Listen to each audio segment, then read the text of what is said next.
우리에게 주신 하나님 말씀은 요한계시록 7장 9절에서 14절 말씀입니다. 신약성경 406페이지 우리 매일성경 본문으로 금요일 본문입니다.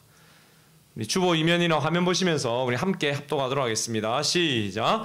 이 일 후에 내가 보니 각 나라와 족속과 백성과 방언에서 아무도 능히 셀 수 없는 큰 무리가 나와 흰옷을 입고 손에 종려가지를 들고 보좌 앞과 어린 양 앞에 서서 큰 소리로 외쳐 이르되 구원하심이 보좌에 앉으신 우리 하나님과 어린 양에게 있도다 하니 모든 천사가 보좌와 장로들과 내 생물의 주위에 서 있다가 보좌 앞에 엎드려 얼굴을 대고 하나님께 경배하여 이르되 아멘. 찬송과 영광과 지혜와 감사와 존귀와 권능과 힘이 우리 하나님께 세세토록 있을지어다. 아멘 하더라.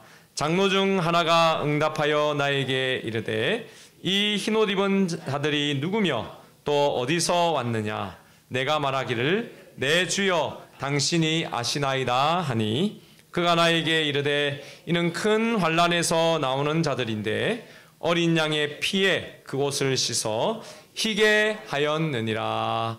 아멘. 하나님 말씀입니다.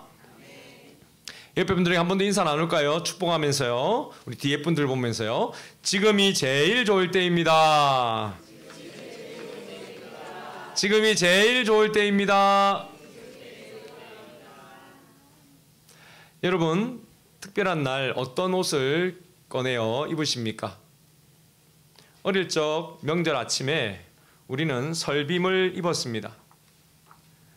평소에 입지 않던 새 옷, 반짝거리는 색동 저고리와 바지 주름 하나하나가 빳빳했던 그 옷은 그날 하루만큼은 내가 특별한 사람이라는 그러한 느낌을 주었습니다.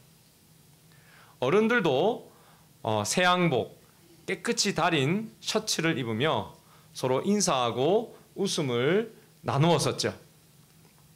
요즘은 결혼식, 졸업식 파티 같은 특별한 날이면 여자분들은 이렇게 고운 드레스를 또 남자분들은 멋진 정장을 준비합니다. 우리 교회 우리 수호연행제도 이제 얼마 남지 않은 것 같은데요. 자, 그런 날에는 여러분 그 옷을 입고 거울 앞에 한 번 더 서서 봅니다. 내가 그 자리에 부끄럽지 않게 보일 수 있을까? 라는 질문을 하게 되는 거죠. 그 자리에 걸맞은 사람으로 보일 수 있을까? 그렇습니다. 여러분, 그래서 특별한 옷은요, 어울리는 자격과 연결되어 있습니다. 아, 저 사람이 나를 이곳에 어울린다고 생각하여서 나를 초대했구나 라는 그 기분이 들게 합니다. 그래서 뭔가를 나를 초대한 것이 있으면 뭔가 내가 자격이 있음을 느끼는 거죠. 그래서 여러분 우리는 의미 있는 자리에 설 때에 늘 이런 생각을 하게 되는 것 같아요. 내가 이 자리에 설 만한 사람인가? 라는 걸 말이죠. 여러분 우리의 영혼도 마찬가지입니다. 하나님 앞에 설 때가 있습니다. 그럴 때 우리는 이런 생각을 하게 됩니다. 또 반드시 한 번은 모든 사람이 서게 되기 때문에 이 생각을 하게 되는 것 같습니다. 나는 과연 하나님 앞에 그 자리에 설 만한 인생인가? 라는 질문이죠. 나는 깨끗한 천국에 들어갈 만한 그 준비된 옷을 입을 수 있을까? 내가 하나님 앞에 설 만큼 자격이 있을까? 여러분 그 질문 앞에 서게 되는 거죠. 오늘 우리가 함께 나눌 요한계시록 7장에서는 바로 그 질문 앞에 선 요한이 하늘에 흰옷 입은 무리를 보게 됩니다. 너무나도 아름답고 깨끗한 그 옷을 입고 모든 그 사람들이 하나님 앞에 서 있는 그 모습을 보았습니다. 여러분 과연 이 사람들은 누구일까요? 우리도 혹 그 옷을 입고 설 수 있을까요? 자, 오늘 그 질문에 대해서 우리 9절과 10절에서 이렇게 말씀하고 있습니다. 자, 9절 10절 다시 한번 읽어볼까요? 시작. 이일 후에 내가 보니 각 나라와 족속과 백성과 방언에서 아무도 능히 셀 수 없는 큰 무리가 나와 흰옷을 입고 손에 종려가지를 들고 보좌 앞과 어린 양 앞에 서서 큰 소리로 외쳐 이르되 구원하심이 보좌에 앉으신 우리 하나님과 어린 양에게 있도다. 여러분, 그 큰 무리는 어떤 사람들입니까? 각 나라의 사람들이었어요. 그런데 여러분, 각 나라뿐 아니라 그 각 나라 속에는 다른 족속들이 섞여 살죠. 그 족속들이 있습니다. 여러분, 우리나라는 뭐 단일 민족이라 하지만 중국만 봐도 수많은 족속들이 섞여 있죠. 그리고 여러분, 그 속에 백성들이 있습니다. 그리고 백성들이라도 방언이 다 다른 그러한 곳이 있습니다. 그들이 여러분 무슨 옷을 입고 흰 옷을 입고 여러분 하나님 앞에 서 있었다라는 거죠. 그리고 여러분, 그들은 큰 소리로 여러분 종려가지를 들고 찬양합니다. 구원하심은 우리 하나님과 어린 양에게 있습니다. 자, 여러분, 이 흰 옷을 입고 종려가지를 들고 찬양하는 이 큰 무리는 도대체 어떤 인물들일까요? 그 큰 무리에 대해서 바로 앞에서 7장 4절에 그 큰 무리에 대한 상징하는 숫자적 표현이 등장하고 있어요. 자, 7장 4절 말씀입니다. 시작. 그리고 나는 도장을 받게 될 사람들의 숫자가 14만 4천 명이라는 소리를 들었습니다. 이들은 이스라엘 12지파에 속한 사람들의 숫자였습니다. 여러분, 이들은 어디에 속한 사람들이라고 이야기해요? 이스라엘의 12지파에 속한 사람들이다. 여러분, 일단 그 그림을 머릿속에 그리십시오. 이들의 숫자가 몇 명이라고요? 14만 4천 명이다 이야기합니다. 자, 여러분, 이 14만 4천 명은 어떻게 나온 숫자일까요? 이것은 구약의 12지파, 여기 나와 있는 이스라엘의 12지파의 12와 신약의 12사도를 의미하는 신약의 새 이스라엘 백성들, 즉 저와 여러분이 포함된 하나님의 백성들을 같이 이야기합니다. 여러분, 성경에서 동시라고 할 때는 수학에서도 그대로 쓰죠. 동시라고 할 때는 곱하기를 쓰는 거예요. 그래서 구약의 12 곱하기 신약의 12, 동시에 그들이 수없이 많다 할 때 10의 3승, 1000을 의미합니다. 그래서 성경에서는 여러분 수없이 많은 숫자라고 할 때 항상 천만인이라는 표현을 쓰는 이유도 거기에 있어요. 1000명이 많다란 뜻입니다. 그래서 여러분, 이 앞에 있는 12은 구약이요, 뒤에 있는 12은 신약이요, 많은 숫자가 여러분 그들이 모여 있는데 그 숫자가 몇 명이었다? 14만 4천이었다. 이스라엘 12지파인데 앞에는 육적 이스라엘이요, 뒤에는 영적 이스라엘인 신약 성도들이 포함됩니다. 여러분, 어떤 이단들은, 특별히 요즘에 신천지라는 이단은 이걸 글자 그대로 구원받은 숫자라고 이야기했어요.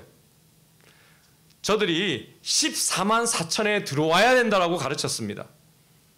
여러분, 그런데 지금 우리 교회보다 안타깝게도 그 이단이 부흥을 했어요. 그래서 지금 14만 4천이 넘어버렸습니다. 여러분, 이 일을 어떻게 할까요? 예, 거짓말인 거죠. 처음에는 14만 4천이 도저히 안 될 거라고 그들이 생각했던 것 같아요. 근데 그걸 넘어버렸어요. 여러분, 그래서 여기서 14만 4천은 육적 이스라엘 숫자도 아니고 영적 이스라엘 숫자도 아니에요. 이것은 상징수입니다. 여러분, 그 근거가 무엇입니까?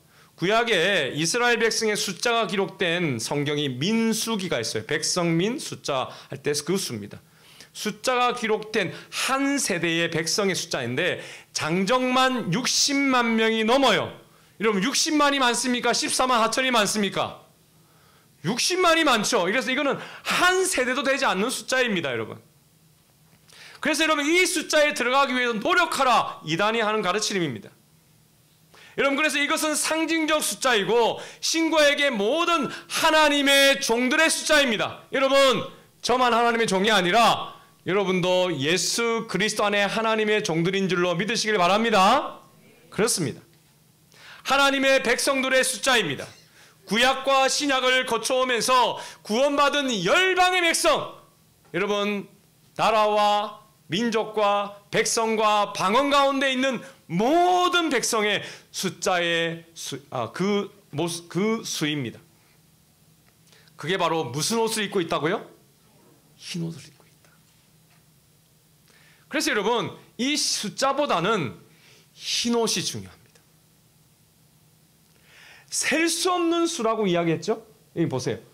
아무도 능히 셀 수 없는 큰 무리. 이게 뭡니까 여러분? 여기 1000이에요. 1000. 아무도 셀 수 없는 숫자. 여러분 옷을 무슨 옷을 입었다고요? 흰 옷. 여러분 우리 민족은 오래전부터 흰 옷을 입는 민족이라 그랬어요.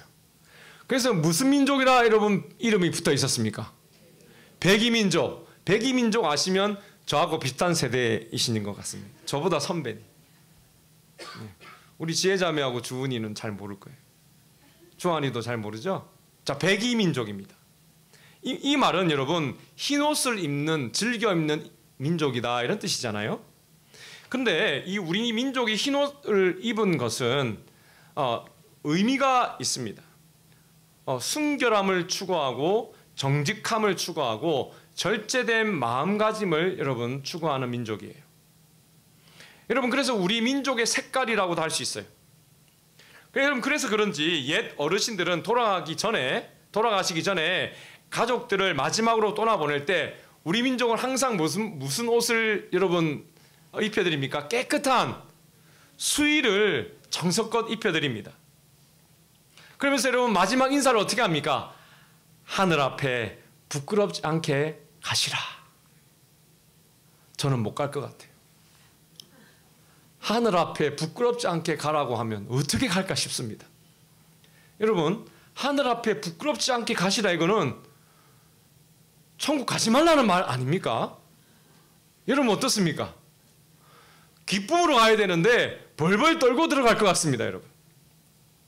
그런데요 오늘 본문에 바로 그 하늘 앞에 흰옷 입은 무리가 등장하고 있다는 사실입니다.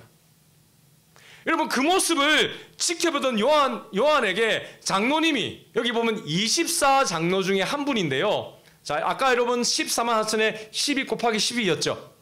24장로는 그럼 뭘까요? 12 더하기 12입니다. 구약의 백성을 뜻하는 12장로와 신약의 백성을 뜻하는 12장로가 서로 함께 있었다. 동시에가 아니고 그런 의미를 뜻합니다. 자, 여러분 계시록 13장에 장로님의 질문 한번 볼까요? 시작. 장로 중 하나가 응답하여 나에게 이르되 이 흰옷 입은 자들이 누구며 또 어디서 왔느냐?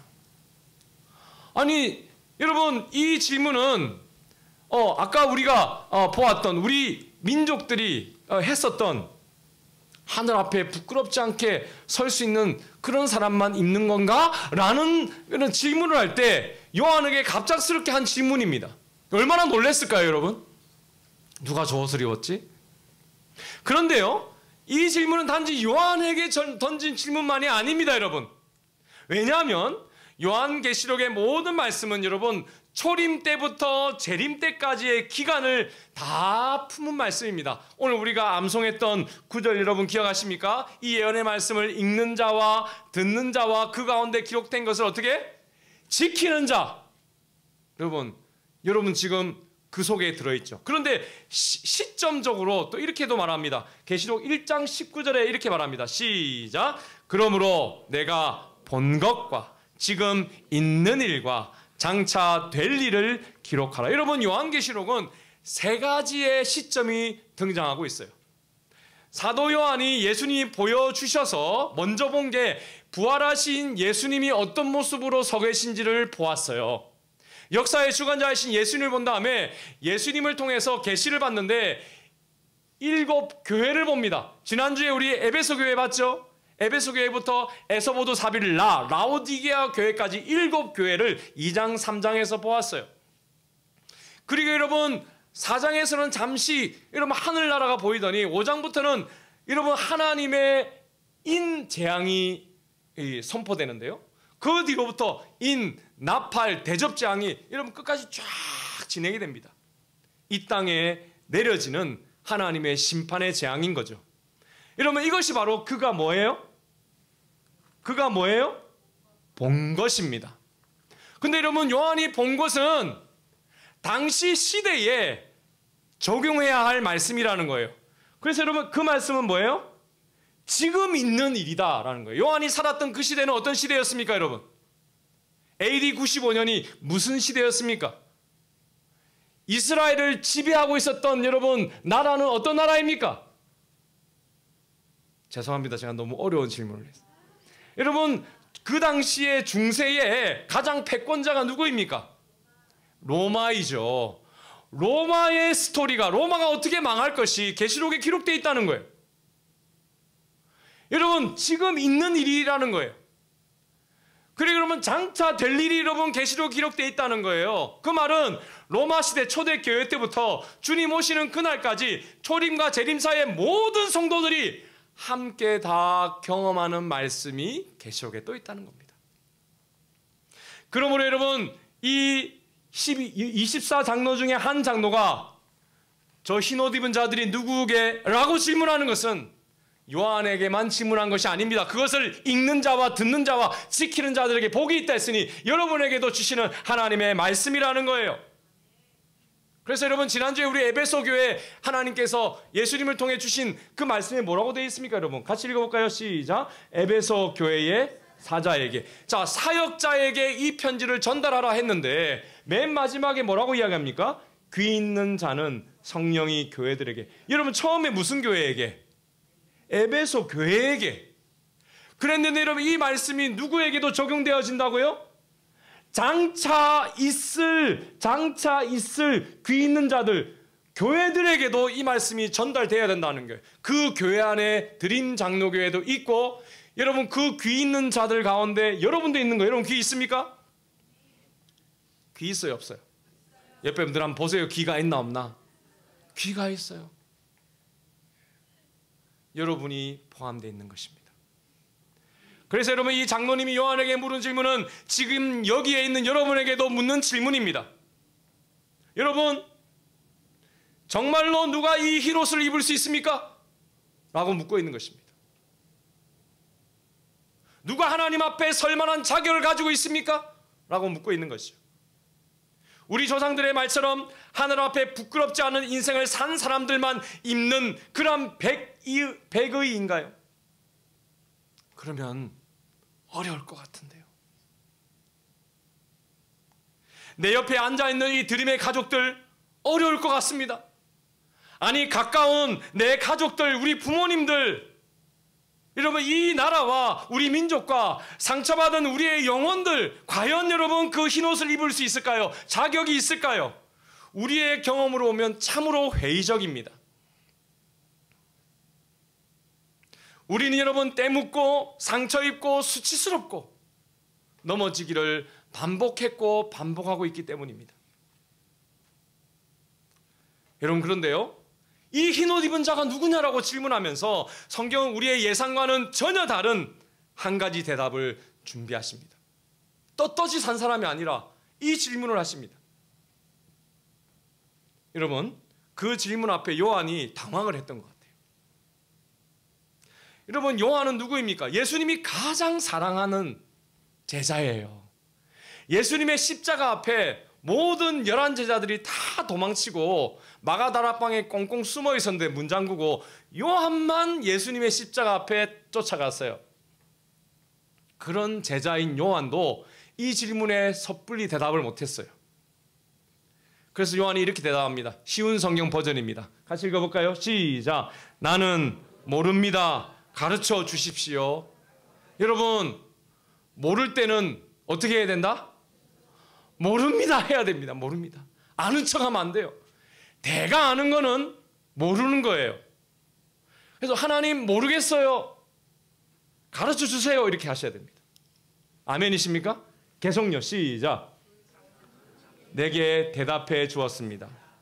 이들은 큰 고난을 겪은 자들입니다. 이들은 어린 양의 피로 자신들의 옷을 씻어 희게 하였습니다. 여러분, 이들이 옷이 있었다는 거예요. 이 옷의 출처는 아직 여러분 등장하지 않는데 그 어린 양의 피, 여러분 어린 양 누구십니까? 예수 그리스도. 예수님은 다윗 왕의 라이언, 사자로도 등장하지만 한 가지 더 다른 동물로 계시록에 등장하는데 어린 양으로 등장합니다. 이 어린 양은 여러분 왕으로 오신 분이지만 십자가에서 우리를 위하여 돌아가신 제물 대신 어린 양으로도 여러분 오셨다는 거예요. 그 피로 저들의 옷을 씻었다는 겁니다. 그런데 여러분 여기서 우리가 주목하는 것은 이것입니다. 이들은 어디에서 나오는 자들이라고요? 큰 고난에서 나오는 자들이라는 거예요. 여러분 우리 개역 성경에 우리가 오늘 읽은 그 주보에 나오는 걸 보면 뭐라 됩니까? 큰 환난에서 나온 자들인데 이렇게 돼 있어요. 그런데 여러분 어린 양의 그 옷을 씻어 희게 했다라고 말합니다. 이게 여러분 에베소 2장 8절 9절에는 이렇게 말씀하고 있습니다. 같이 한번 읽을까요? 시작. 너희는 그 은혜에 의하여 믿음으로 말미암아 구원을 받았으니 이것은 너희에게서 난 것이 아니요 하나님의 선물이라. 행위에서 난 것이 아니니 이는 누구든지 자랑하지 못하게 합니다. 여러분 그 옷이 저들의 옷이 흰색이 된 이유는 저들이 완벽해서가 아닙니다. 아멘이십니까 여러분? 무엇이 그들의 죄를 씻었기 때문에? 어린 양의 피가 저들의 죄를 씻었기 때문입니다. 여러분 저를 보세요. 붉은 피에 옷을 씻으면 그 옷은 무슨 색깔이 됩니까? 붉은 피에 옷을 씻으면 어떻게 됩니까? 옷이 붉게 되잖아요. 근데 여기에 어린 양의 피로 여러분 씻음 받은 그 옷은 무슨 색이 되었어요? 흰색이 되었습니다. 이건 과학적이지 않습니다. 논리적이지 않습니다. 이게 도대체 무슨 말입니까 여러분? 이것은 상징적 표현이라는 겁니다. 죄로 인하여 더럽혀진 그 옷이 예수님의 피로 씻음 받았다, 이것을 표현하는 거예요. 특별히 여러분 성경에서 피는 생명을 상징합니다. 하나님께서 아담을 만드시고 그 코에다가 하나님의 생명을 하고 불어넣어 주셨는데 또 레위기에 보니까 여러분 그 피가 사람의 피에 있다라고 하나님 말씀하셨어요. 여러분 그래서 사람이 어떨 때 죽습니까? 여러 가지 이유가 있지만 피를 몇 리터, 뭐 3리터인가요? 이상 흐르면 사람이 죽게 돼 있다는 거예요. 생명이 피에 있는 거죠. 그래서 여러분 피는 생명이요 또 생명을 상징합니다. 그래서 어린 양의 피로 씻음받았다 이 말은 어린 양의 생명을 희생해서 우리의 죄가 용서받았다라는 것을 표현한 말입니다. 사랑하는 여러분, 다른 어떤 것으로도 결코 우리는 구원받을 수 없고 오직 예수 그리스도만이 우리의 죄를 사할 수 있음을 믿으시기를 축복합니다. 그렇습니다 여러분. 그러면 여러분에게 한번 질문해 보겠습니다. 사랑하는 여러분, 예수님을 믿으십니까? 아멘이십니까? 여러분 예수님을 주로 영접하셨습니까? 여러분 그렇다면 우리는 이런 인생이 되었습니다. 어떤 인생요? 과거에는 내 행위로 자랑했었다면 이제는 다 하나님의 은혜이기에 자랑할 것이 없습니다.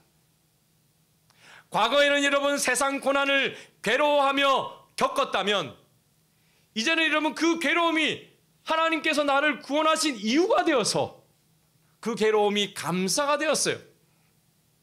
과거에는 그 때로 넘어지고 힘들고 여러분 그 너무나도 고통스러웠던 그 기억이 여러분 잊어버리고 싶었다면 이제는 그 기억 때문에 예수를 믿고 하나님의 자녀가 되었으니 감사의 제목이 되었습니다. 그래서 우리는 내 과거를 믿고 사는 사람이 아니라 여러분 예수님을 의지하며 살아가는 인생이 되었어요. 여전히 여러분 세상의 먼지 속에 우리가 거하고 있지만 우리는 이제 이 땅에 속한 사람이 아니라 하늘에 속하고 어린 양 대신 예수님의 사랑으로 씻음받은 사람인 줄로 믿습니다. 그런데 여러분 우리 한 번 더 깊이 들어가 봅시다. 그런데 이 휘옷은 도대체 어디에서 왔습니까?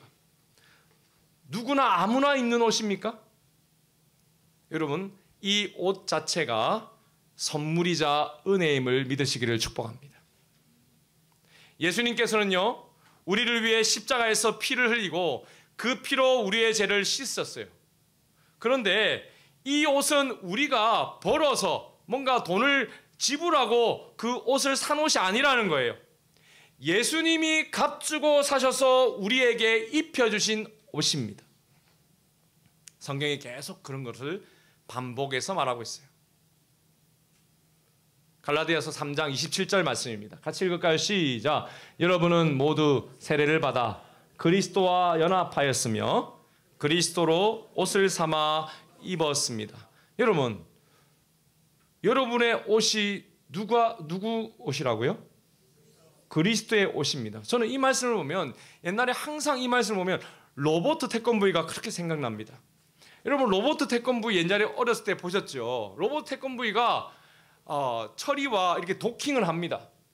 그래서 철이가 그 로버트 태권브이에 타면 그 로버트와 철이가 하나가 되어서 로버트 태권브이를 움직이는 철이가 태극 1장을 하면 로버트 태권브이도 똑같이 태극 1장을 하는 거예요.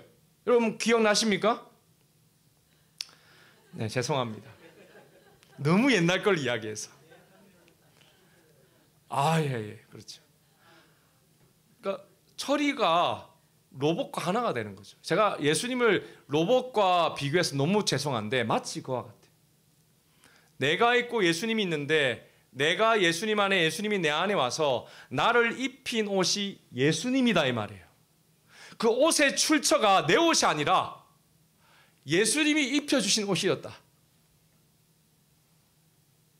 그래서 여러분, 이 사람들은요, 여러분 그 옷을 입고 세상을 살며 옷이 다시 더러워졌지만 다시 예수의 피로 정결케 입고 깨끗한 흰 옷이 되어 더 이상 자신을 자랑하지 않고 여러분 하나님을 찬양하며 지금 서 있는 것입니다. 그것이 7장 10절의 저들의 찬양이에요. 같이 한번 또 읽어볼까요? 시작. 구원하심이 보좌에 앉으신 우리 하나님과 어린 양에게 있도다. 사랑하는 여러분, 요한계시록을 보면요, 구원을 이루어신 하나님, 그리고 구원을 이루기 위해 이 땅에서 오셔서 십자가 지신 예수님, 여러분과 영원히 함께 하시는 성령님, 즉 삼위일체 하나님에 대한 찬양으로 가득가득합니다. 그래서 요한계시록은 미래를 이야기하는 것뿐만 아니라 하나님이 어떤 분이신지, 성부, 성자, 성령 하나님이 어떤 분이신지 아주 구체적으로 다양하게 표현되고 있는 성경이 계시록이기도 해요.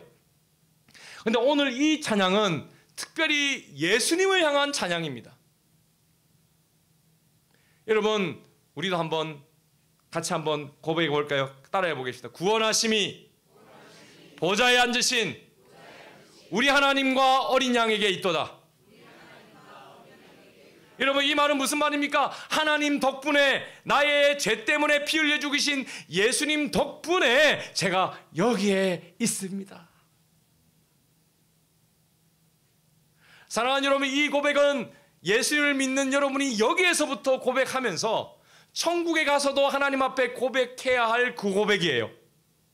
우리나라의 고영원 씨가 오늘 찬양팀이 고백했던 그 찬양, 이 가사에 곡을 붙여가지고 노래를 만들었어요. 여러분, 천국에서 부를 노래가 있는데 그 곡 내용이 뭔지 궁금하시죠? 이겁니다. 요거 하나 기억하시면 돼요. 그래서 오늘 찬양팀이 무슨 고백했습니까? 구원하심이 보좌에 앉으신 우리 하나님과 어린 양께 있도다. 그렇게 찬양했죠. 요 곡이 여기서 나왔어요. 와, 여러분 암송하셔야 되겠죠? 천국 못 가시면 부를 수 없어요. 다 가실 줄로 믿습니다. 자, 여러분 예수 믿고 다 가십시다. 그래서 지금도 부르고 그때도 부릅시다. 아멘. 한 번 더 노래 에브리바디 시작.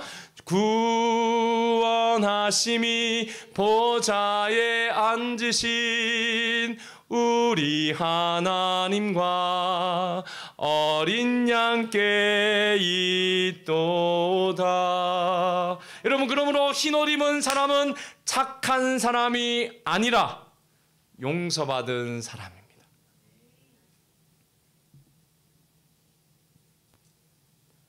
저도 여러분도 착한 사람뿐만 아니라 그러므로 용서받은 사람 되시기를 축복합니다.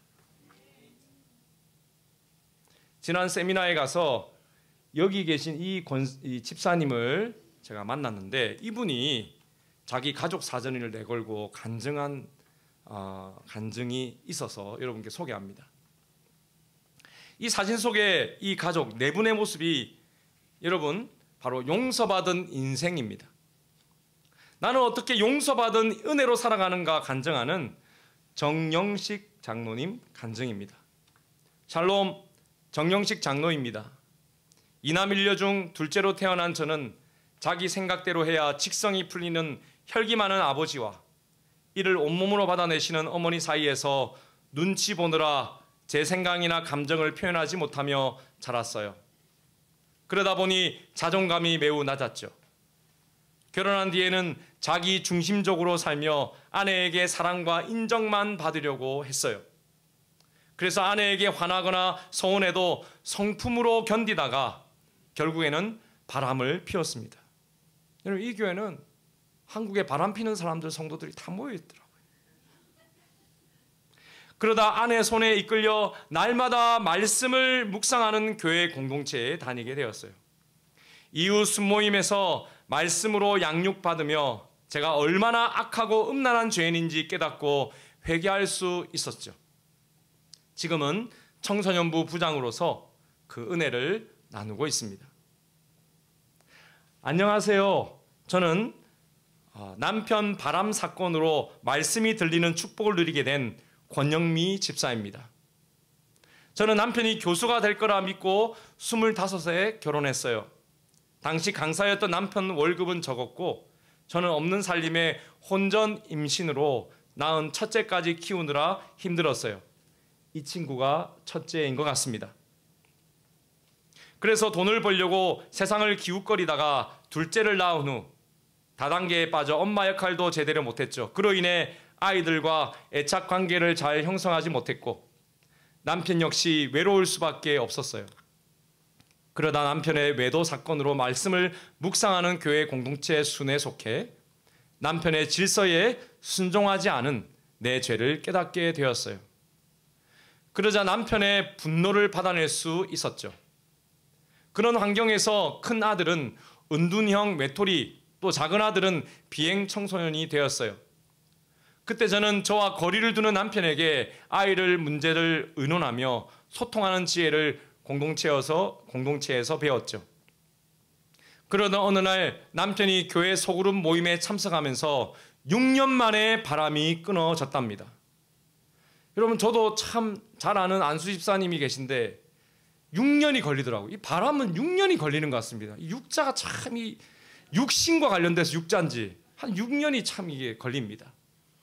홀로 예배드리며 회개의 눈물을 흘리던 때가 엊그제 같은데 지금은 가족 모두 부서를 섬기느라 주일을 바쁘게 보내니 얼마나 감사한지 몰라요. 안녕하세요. 큰아들 정병은입니다. 저는 어릴 적 이사를 자주 한 탓에 친구 관계를 잘 맺지 못하고 방황했어요. 그러다 결국 고등학교를 자퇴하고 방에서 게임만 했죠. 가족과도 소통을 단절한 채 지내다가 부모님이 바뀐 모습을 보고서야 7년 만에 방에서 나오게 되었어요. 그때부터 교회도 다니면서 소그룹 모임에서 지체들에게 조금씩 마음을 열고 대화를 나누게 되었어요. 지금은 그동안 못다한 공부를 하면서 아버지 회사 일을 돕고 있습니다. 반갑습니다. 둘째 아들 정병현입니다. 초등학생일 때 아버지의 외도 사실을 알게 된 저는 마음이 힘들었고 ADHD가 있어 공부에 집중을 못했어요. 그래서 중학생 때부터 일탈을 즐기고 사고도 많이 쳤지요. 그런데 아버지가 교회에 다니면서 달라지시자 저도 교회에 가기 시작했어요. 그러다 고2 때부터 연기에 관심이 생겨 연극영화과 입시를 준비했죠. 현재는 삼수 실패 후 다니던 대학에 복학을 준비하고 있습니다. 여러분, 이 가정을 뭐라고 표현하면 좋을까요?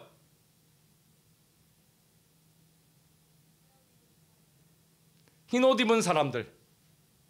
그 전에 이 성경에서 이들을 뭐라고 표현하면 좋을까요? 무엇을 지나 나온 사람입니까? 큰 환난을 지나온 가정이에요. 여러분, 성경에 보면 이 계시록에 보면 7인 재앙이 바로 오늘 7장 바로 앞에 나오고 있습니다. 여러분, 7인 재앙은 예수님이 말씀하셨던 4가지 재앙이 이렇게 그려져 있습니다. 그런데 이 7인 재앙은 전쟁으로 인한 기근과 굶주림이 거기에 있는데요. 그것이 예수님이 뭐라고 하십니까? 아직 마지막 때는 아니다 그래요.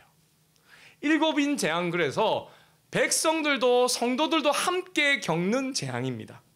그런데 여러분, 그것이 전쟁일 수 있고 실제로 무기로 싸우는 전쟁일 수도 있지만 여러분, 전쟁 같은 사랑일 수도 있어요. 가정의 전쟁일 수도 있다 이 말입니다. 여러분, 하나님의 백성들의 환난은 누구나 겪어야 할, 걸어가야 할 그 백성의 길이에요. 그래서 하나님의 백성인데 환난을 겪지 않고 있다. 하나님 백성이 아닐 수 있어요, 여러분. 그래서 하나님의 백성이 겪는 환난은 하나님이 예배하신 길이니 여러분, 거기에서 하나님의 복음을 찾아야 합니다. 찾아야 돼요. 왜 나에게 이 환난을 주셨는가? 7인의 재앙은 모든 이 땅의 백성들에게 다 같이 임하는 재앙이니까요. 그런데 여러분, 이 가정을 보십시오. 환난을 여러분 말씀으로, 은혜로 지나왔습니다. 뚫고 나왔어요. 이들은 이제 믿음으로 환난을 해석할 수 있었습니다. 그래서 이 환난이 여전히 있었지만 환난 가운데 속하지 않고 이제 하늘에 속한 가정이 되었습니다. 여러분, 아까 어느 분이 말씀하신 대로 이제는 환난 가운데 여러분 수많은 때들 전쟁의 상처들이 묻어있는 그 옷이 아니라 흰 옷이 되었어요. 할렐루야. 하늘에 속한 가정이 되어서 행복을 향해 쫓아가는 가정이 아니라 거룩을 향해 쫓아가는 가정이 되었고요. 거룩이 목표인 가정이 되었습니다. 돈이 아니고. 그 새 가정이 되었을 때에 저들에게 진정한 변화와 행복이 찾아왔던 것입니다. 여러분, 성도의 고난은 부끄러움이 아니에요. 우리 새 가족 중에 한 분은요, 20년 전에 하나님이 여러분 이 몸에, 이 허리에 디스크가 걸리게 하셨는데 하나님이 교회에 딱 한 번 방문했는데 20년 전에 기도받고 그 자리에서 나왔대요. 근데 여러분, 교회 나오시기까지 20년이 걸린 것입니다. 여러분, 그 아픔은 왜 왔습니까? 그리고 20년 동안 여러분 못 나온 그 환난을 막 이야기하셔요. 부끄러움이 아닙니다. 복음을 만나게 하시기 위해서, 예수님을 믿게 하시기 위해서, 여러분 예수의 피로 여러분 씻음받게 하기 위해서, 예수의 옷 입게 하기 위해서 하나님이 부르신 부름의 과정입니다. 장로님이 계속해서 이렇게 이야기합니다. 아내와 저는 자라온 환경부터 습관까지 모두 달라서 사소한 일로 다툴 때가 많았어요. 당연히 자녀를 키우는 방법도 달라 대화를 끝까지 이어가지 못하고 마음대로 해! 저희 집에서도 많이 했던 말입니다. 서로 등을 돌리곤 했죠. 그런데 복음의 말씀으로 함께 묵상하며 제 삶을 해석하게 되었는데 목수의 아들로 태어나신 예수님을 판단하고 무시한 유대인들처럼 제가 아내를 무시하고 정죄하는 죄인임을 깨달았습니다. 그 후로 구원을 최우선에 놓고 아내와 대화하다 보니 미움도 사라지고 속 마음도 편하게 얘기할 수 있었습니다. 이렇게 부부가 하나가 되니 자녀 문제도 말씀을 기준으로 결정하며 함께 양육할 수 있게 되었습니다. 그 뒤에 여러분, 권영미 우리 집사님과 병은이와 병인이의 이야기를 계속 이어지는데 그 중에 병연이, 여러분 이 오락에 중독되었던 병인이 말이 참 마음에 와닿았습니다. 큐티하면 제 삶을 돌아볼 수 있어 좋아요. 게임 시간을 줄이겠다고 다짐해도 조금만 지나면 무뎌지는데 날마다 말씀을 묵상하면 스스로 다짐했던 것이 떠오르더라고요. 내가 잘 적용할 수 있는지 알 수 있어 좋아요. 여러분, 예수님 믿고 예수의 옷을 입은 사람이 여러분 그 옷을 입었다고 끝나는 게 아닙니다. 또 더럽혀질 수 있잖아요. 예수의 피에 계속 씻는 것입니다. 어떻게 해요? 하나님의 말씀을 매일 묵상하면서, 하나님이 여러분의 죄를 기억하게 하시는 것은 여러분 징계하기 위해서가 아니라 내가 이 죄를 씻고 하나님과 더 가까운 관계가 되게 하시기 위해서구나라는 것을 깨닫기 위해서예요. 사랑하는 여러분, 그렇습니다.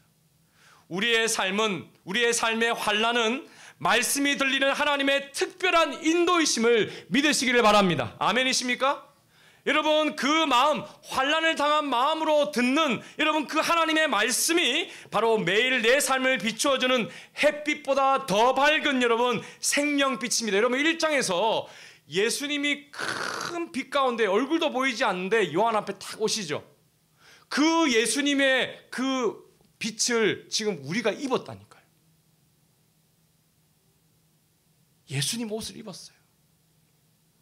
그 빛이 여러분 살아갈 때 어두워질 수 있다는 사실. 그러나 말씀을 묵상하며 여러분 예수의 피로 씻어가며 살아갈 때 그 빛이 여러분의 삶을 밝혀주게 될 것입니다.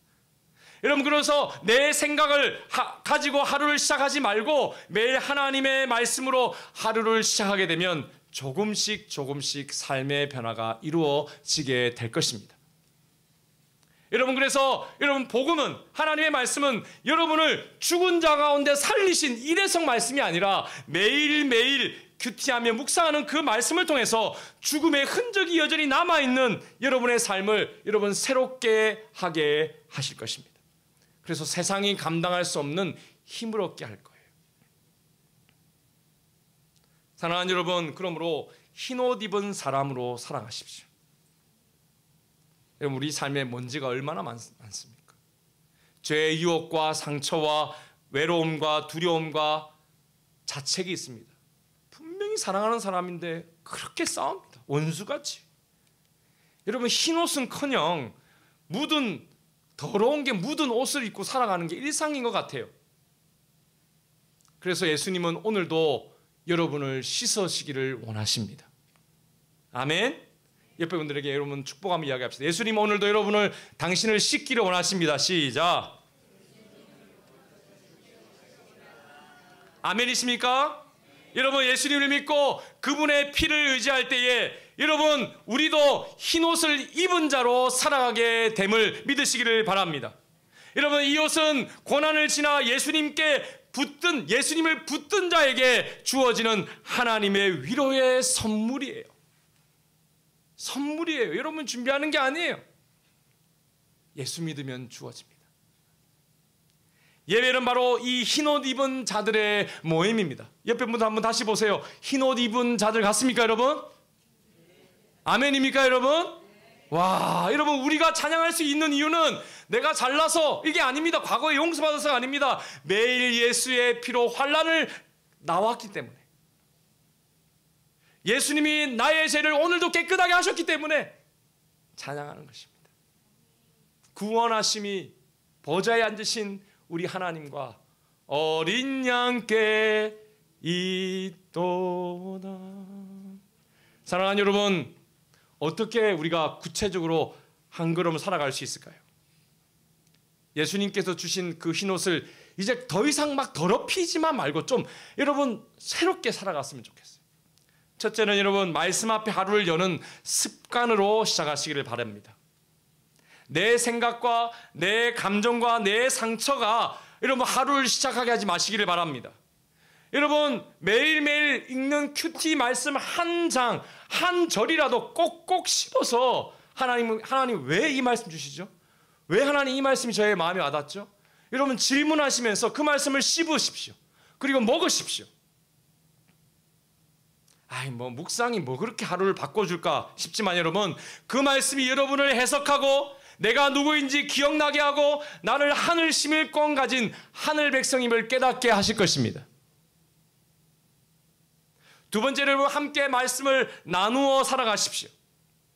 여러분 교회가 바로 말씀을 나누는 곳입니다. 내 생각을 나누는 곳이기도 하지만 내 생각과 말씀이 부딪혀서 말씀으로 해석된 내 생각을 나누는 것이죠. 이것이 우리 교회의 순모임이고 우리의 모든 대화이고 식사의 자리가 되어야 될 것입니다. 세 번째로 여러분 회개의 기회를 놓지 마시기를 바랍니다. 여러분 오늘 말씀처럼 때로는 예수님이 주신 옷이라도 더럽혀질 수 있어요. 하지만 여러분, 그것이 끝이 아닙니다. 내가 이 더럽힌 옷을 어떻게 하지? 두려워하지 마십시오. 예수님은 오늘도 예수님의 영원한 그 피로 여러분을 다시 씻기실 수 있어요. 하루를 돌아보면서 또 하루를 시작하면서 여러분 이렇게 고백할 수 있어야 됩니다. 주님, 제 마음의 먼지를 닦아주세요. 한번 고백해 볼까요? 주님, 제 마음의 먼지를 닦아주세요. 여러분 이렇게 기도하시기를 바랍니다. 여러분 그러면 그날 여러분 우리는 다시 흰옷 입은 날로 살아갈 수 있게 될 것입니다. 마지막으로 여러분, 자녀에게 또 가족에게 말씀을 전하십시오. 말씀은 여러분 나만 살리는 것이 아니라 우리 가족을 살리는 말씀인 줄로 믿으시기를 바랍니다. 오늘 여러분 집으로 돌아가실 때에 여러분 무슨 말을 하시겠습니까? 이거는 외우셔야 합니다. 차 속에서 여러분 오늘 있었던 일이나 내 생각을 나누지 마시고 꼭 이렇게 말씀을 나누시기를 바랍니다. 한번 따라해 볼까요? 오늘 설교에서 이런 말씀이 나왔는데 너는 어떻게 생각하니? 여러분 우리 교회는 어린이부터 같은 본문으로 또 제가 직접 해서 다 설교를 해서 지금 하고 있습니다. 다 말씀이 같아요. 그래서 자녀에게도 물어보세요. 오늘 말씀에서 너는 어떤 것이 잘 들렸니? 어떤 말씀이 생각나니? 물어보세요. 사건으로 시작하면 안 됩니다. 말씀으로 시작하십시오. 사랑하는 여러분, 예수님은 여러분을 위한 하늘의 옷장을 이미 열어두셨습니다. 그리고 오늘도 말씀하십니다. 흰옷을 내가 준비했다. 오직 나의 피로 씻을 수 있는 특별한 옷이지. 나에게도 올래? 여러분 이 흰옷은 잘난 사람의 상이 아닙니다. 용서받은 사람에게 주시는 하늘 은총입니다.